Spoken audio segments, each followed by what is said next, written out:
Assalamualaikum warahmatullahi wabarakatuh.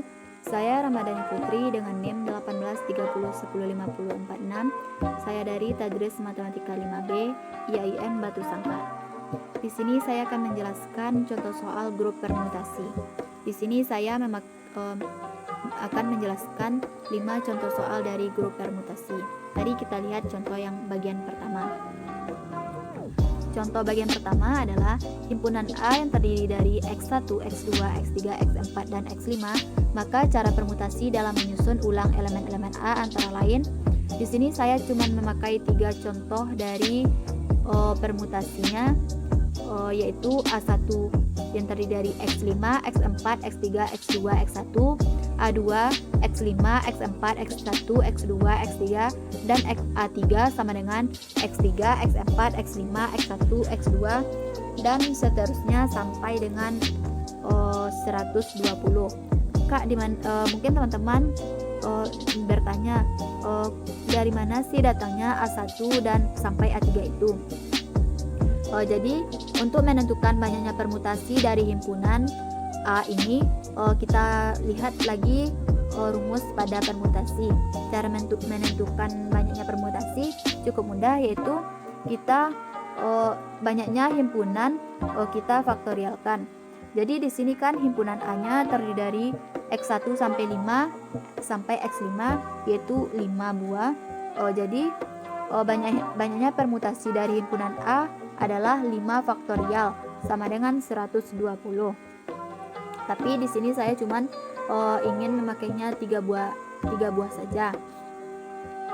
Untuk selanjutnya kita dapat membuat fungsi bijektif dari himpunan A ke masing-masing permutasinya, yaitu kita ulang lagi materi sebelumnya. Fungsi bijektif adalah merupakan jika fungsi f merupakan fungsi injektif sekaligus fungsi surjektif, atau jumlah daerah asal sama dengan jumlah anggota daerah kawan. Di sini kita dapat membuat fungsi bijektif dari himpunan A ke masing-masing permutasinya, yaitu di sini saya memakai 3 lambang. Kita bisa memakai lambang matematika terserah, tapi di sini saya memakai lambang Pi, Si, dan Sol. Dapat kita lihat di sini untuk A dipetakan ke A1, tanda panah itu dapat kita baca dengan dipetakan. Jadi untuk A-nya kita dapatkan dari himpunan A yang di atas, yaitu X1, X2, X3, X4, dan X5. Dan untuk dipetakannya kita buat A1 yang terdiri dari X5, X4, X3, X2, X1. Kita cukup memetakannya sesuai dengan urutannya. Jadi X1 dipetakan ke X5, X2 dipetakan ke X4, X3 dipetakan ke X3, X4 dipetakan ke X2, dan X5 dipetakan ke X1. Dan begitupun untuk bagian C, A dipetakan ke A2, dan untuk tol A dipetakan ke A3. Mungkin cukup mudah untuk contoh satu ini. Dari kesimpulan penjelasan di atas, begitulah fungsi bijektif himpunan A ke masing-masing permutasi selanjutnya. Fungsi di atas dapat kita sebut dengan permutasi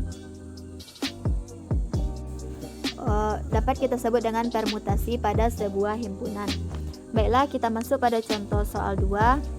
Di sini soalnya yaitu apakah F1 real dipetakan ke real didefinisikan sebagai F1x sama dengan x ditambah 1 merupakan permutasi pada real.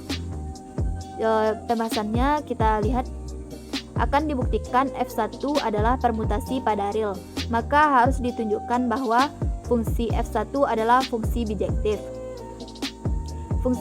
Maka untuk menentukan fungsi bijektif, kita akan menunjukkan F1 adalah fungsi injektif. Ambil X1, X2 elemen dari real sembarang dengan F1x, X1 sama dengan F1 X2. akan kita buktikan X1 sama dengan X2.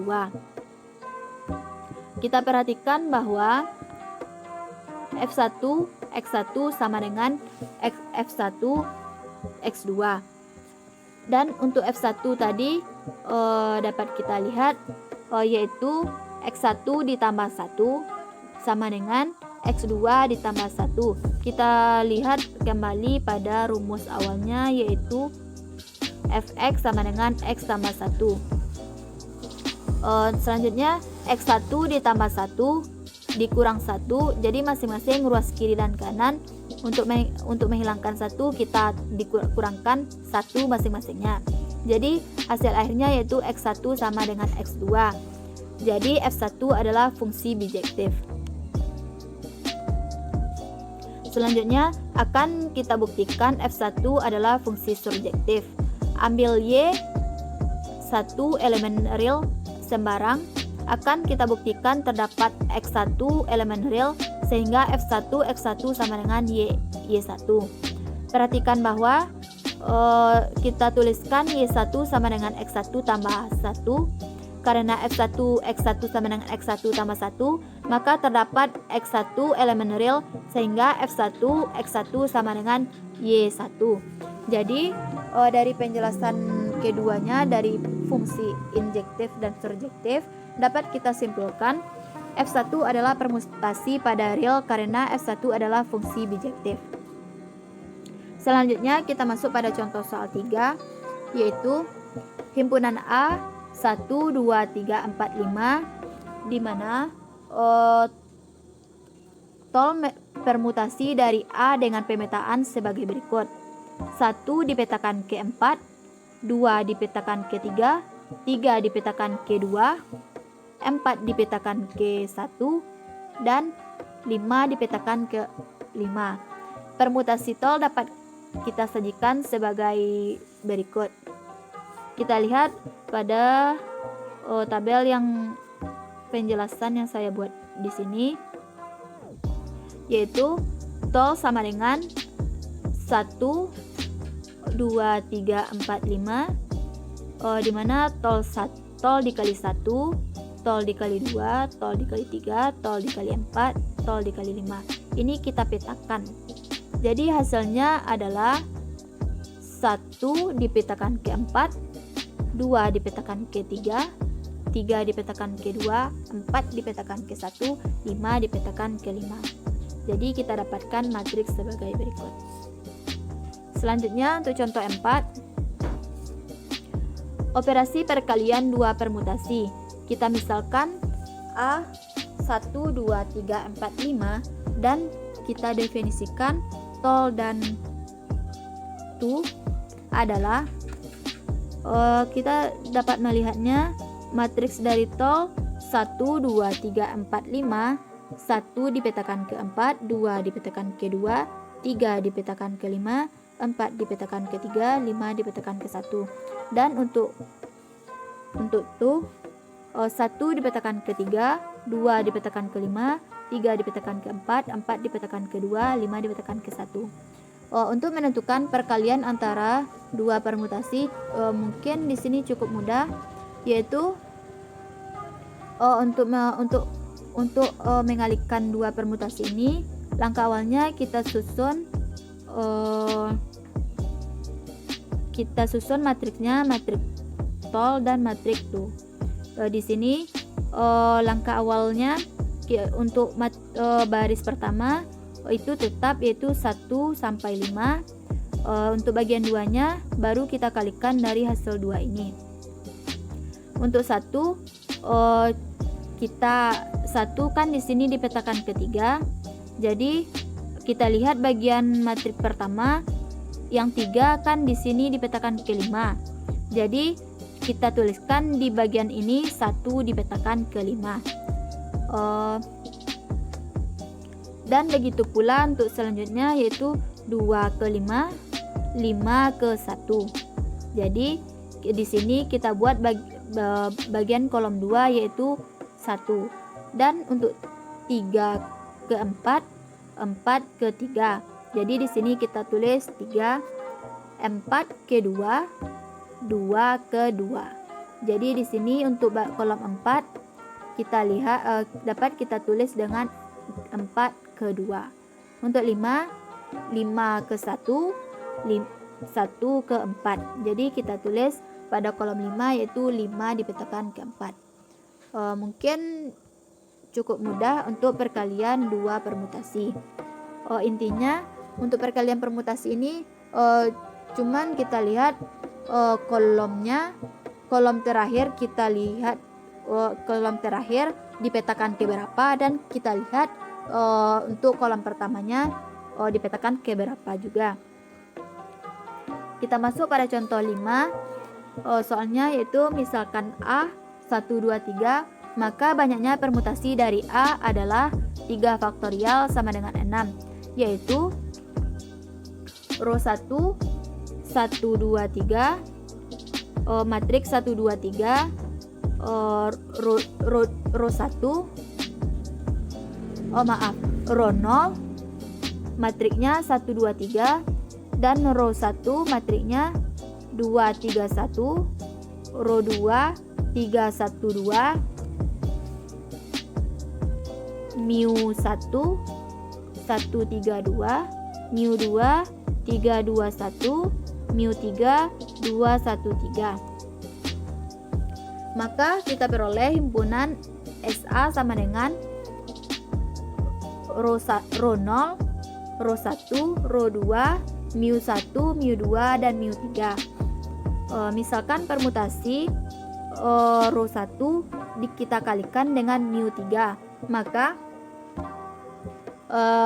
untuk permutasinya sama mencarinya dengan contoh soal 4 tadi, yaitu dari bagian belakang kita lihat ke depannya, yaitu di sini untuk baris pertamanya sama, yaitu 1, 2, 3, dan untuk yang baris keduanya kita dapatkan dari 1 ke 2. Kita lihat yang matriks pertama yaitu 2 ke 3, jadi kita tulis di sini 3. 2 ke 1, 1 ke 2, di sini kita tulis 2. 3 ke 3, dan di sini 3 ke 1, jadi kita tulis di sini 1.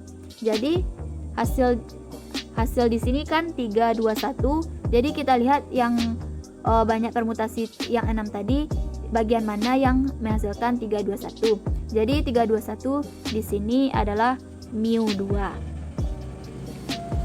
Untuk tabel Carle-nya dapat kita lihat seperti tabel di bawah ini. Untuk tabel lengkapnya, untuk ini cara mencari tabel Carle-nya sama dengan aturan perkalian biasa, yaitu row 0 dikali row 0 menghasilkan row 0, dan row 0 dikali row 1 menghasilkan row 1, row 0 dikali row 2 sama dengan row 2, dan seterusnya. Cara menghasilkan perkalian ini sama dengan cara perkalian biasa permutasi. Mungkin teman-teman bisa mencobakan masing-masing untuk lebih pahamnya. Untuk pengujian apakah ini termasuk apakah memenuhi syarat dari sebuah grup, langkah pertamanya kita melihat dari sifat tertutupnya. Semua bagian tabel Carle adalah SA, yaitu row 0, row 1, row 2, mu 1, mu 2, mu 3. Jadi memenuhi sifat tertutup. Pada tabel Carle ini kan hasil semuanya mencakup dari bagian banyak permutasi ini. Tidak ada yang berbeda dari ini. Jadi dapat kita simpulkan dia memenuhi sifat tertutup. Syarat yang kedua yaitu asosiatif. Kita ambil salah satu contoh soal di mana row 0 dikali row 1 dikali row 2 sama dengan row 0 dikali row 1 dikali row 2. Kita cukup membuktikan dengan perkalian biasa, tapi di sini terdapat 3 buah matriks untuk perkaliannya. Jadi kita ambil yang bagian kurung kurawal terlebih dahulu. Jadi ini kita tulis kembali di sini. Jadi cuman ini yang kita kalikan terlebih dahulu. Jadi untuk 1 ke 3 kita lihat di sini 3 ke 1. Jadi kita buat di sini 1, 2 ke 1, 1 ke 2. Jadi kita tulis di sini 2 dan 3 ke 2, 2 ke 3. Jadi jadi di sini kita tulis 3. Dan begitu pula untuk bagian ini kita cari dulu yang bagian kurung kurawal ini. Jadi hasilnya yaitu 2, 3, 1. Perkaliannya sama dengan permutasi sebelum-sebelumnya. Jadi hasil akhirnya kita dapatkan rho 0 sama dengan rho 0. Jadi ini memenuhi sifat asosiatif. Syarat yang ketiga adalah permutasi satuan rho 0 di A merupakan elemen identitas di SA terhadap operasi komposit. Semua elemen yang dikalikan dengan rho 0 maka akan menghasilkan dirinya sendiri. Kita ambil salah satu contoh soal. Di sini saya menggunakan rho 0 dikali rho 1. Perkaliannya sama seperti perkalian sebelumnya, yaitu 1 ke 2, 2 ke 2 dan 2 ke 3, 3 ke 3. Jadi kita tulis di sini 3 ke 1, 1 ke 1. Jadi menghasilkan rho 1. Teman-teman bisa melihat buktinya dengan rho 0 teman-teman kalikan dengan baik itu rho 2, baik itu mu1, mu2 dan mu3, maka akan menghasilkan masing-masingnya, bukan rho 0. Jadi terbukti memiliki elemen identitas. Dan untuk syarat terakhir yaitu setiap permutasi di SA memiliki inverse, yaitu rho 0 inverse-nya rho 0. Kak, kenapa? Mungkin teman-teman ingin bertanya kenapa rho 0 inverse-nya di rho 0. Jadi untuk inverse ini dari perkalian tabel Carley tadi, bagian manakah yang menghasilkan rho 0? Di sini kan untuk perkalian yang bagian baris pertama rho 0 dikali rho 0, jadi inverse-nya di rho 0. Dan yang baris kedua yang menghasilkan rho 0 yaitu rho 1 dikali rho 2 dan seterusnya. Jadi rho 1 inverse-nya di rho 2, rho 2 inverse-nya di rho 1, mu1 inverse-nya mu2, mu1 inverse-nya mu1 dan mu2 inverse-nya mu2, mu3 inverse-nya mu3. Jadi dari semua syaratnya dapat kita lihat terpenuhi syarat dari sebuah grup. Mungkin hanya itu yang bisa saya sampaikan. Banyak salah dan janggal, saya mohon maaf. Assalamualaikum warahmatullahi wabarakatuh.